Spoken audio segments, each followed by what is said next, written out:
আসসালামু আলাইকুম। আমি ডাক্তার আবুল হায়াত মানিক, লিভার বিশেষজ্ঞ হিসেবে কর্মরত আছি ঢাকা মেডিকেল কলেজ হাসপাতালে।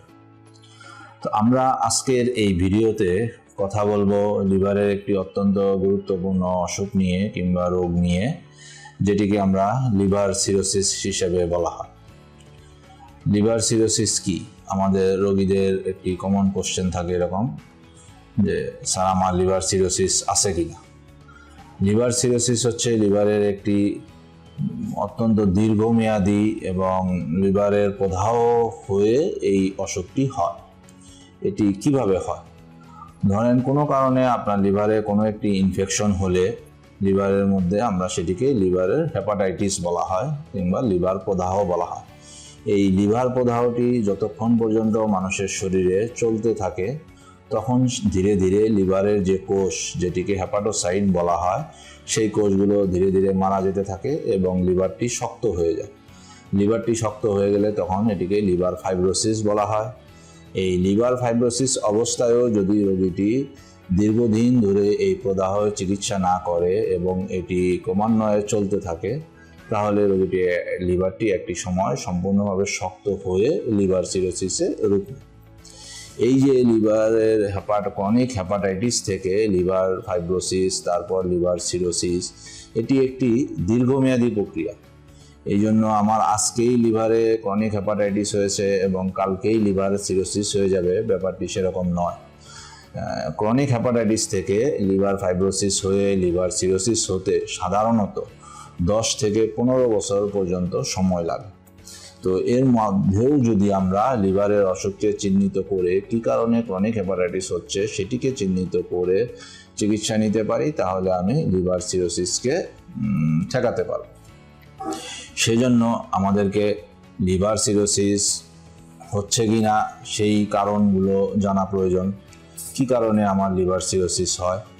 বাংলাদেশের জন্য প্রথম কারণটি হচ্ছে ক্রনিক হেপাটাইটিসের মধ্যে ক্রনিক ভাইরাল হেপাটাইটিস, অর্থাৎ যদি হেপাটাইটিস বি ভাইরাস অথবা হেপাটাইটিস সি ভাইরাস ইনফেকশনের মাধ্যমে কারো লিভারে ক্রনিক হেপাটাইটিস হয় এবং সেটি ক্রমান্বয়ে চলতে থাকে, তখন তার ধীরে ধীরে লিভার ফাইব্রোসিস হতে পারে।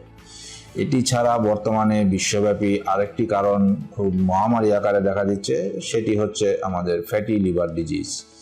আমরা যখন আলট্রাসাউন্ড করে দেখি যে এটি ফ্যাটি লিভার আছে, এই ফ্যাটি লিভারও যদি অনেক দিন আনট্রিটেড অবস্থায় থাকে, এটিও আমাদেরকে লিভার সিরোসিস করতে পারে।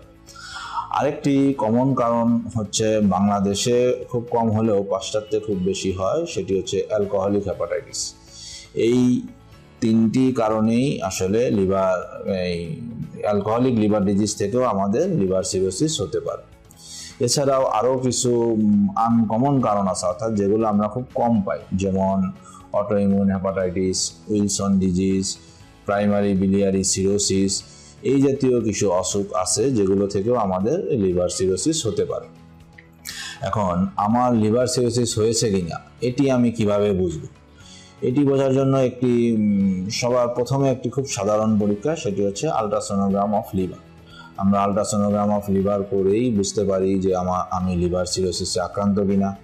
এটি ছাড়াও আমাদেরকে অনেক সময় লিভার ফাংশনের কিছু পরীক্ষা করতে হয়, যেমন SGPT, SGOT, সেরাম বিলিরুবিন, সেরাম অ্যালবুমিন।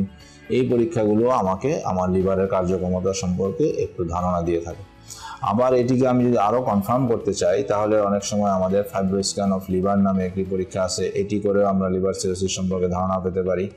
আবার এই লিভার সিরোসিসকে যদি আমি কনফার্ম করতে চাই, তাহলে আমাকে লিভার বায়োপসি কিংবা একটু সুই দিয়ে লিভার থেকে মাংস নিয়ে পরীক্ষা করে এটিকে নিশ্চিত করা হয় যে আমার লিভার সিরোসিস হয়েছে কিনা। এখন লিভার সিরোসিস হলে আসলে আমার কি হবে? আমি কি লক্ষণ নিয়ে ডাক্তারের কাছে আসবো? এটি সবচাইতে হতাশাজনক হচ্ছে যে লিভার সিরোসিস হলে আসলে আপনার শরীরে শারীরিক কোনো অসুবিধা হয় না। এজন্য লিভার সিরোসিস হলে আমরা এটি আসলে সঙ্গে সঙ্গে বুঝতেও পারি না। লিভার সিরোসিস হলে আমি কখন বুঝতে পারবো?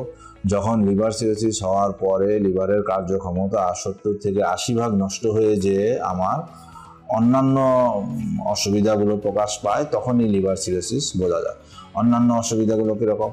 যেমন ধরেন লিভার সিরোসিস হওয়ার পরে আপনার লিভারে জন্ডিস হতে পারে, আপনার রক্ত বমি হতে পারে, আপনার কালো পায়খানা হতে পারে, এছাড়াও আপনি কখনো অজ্ঞান হয়ে যেতে পারেন, আপনার পেটে পানি চলে আসতে পারে।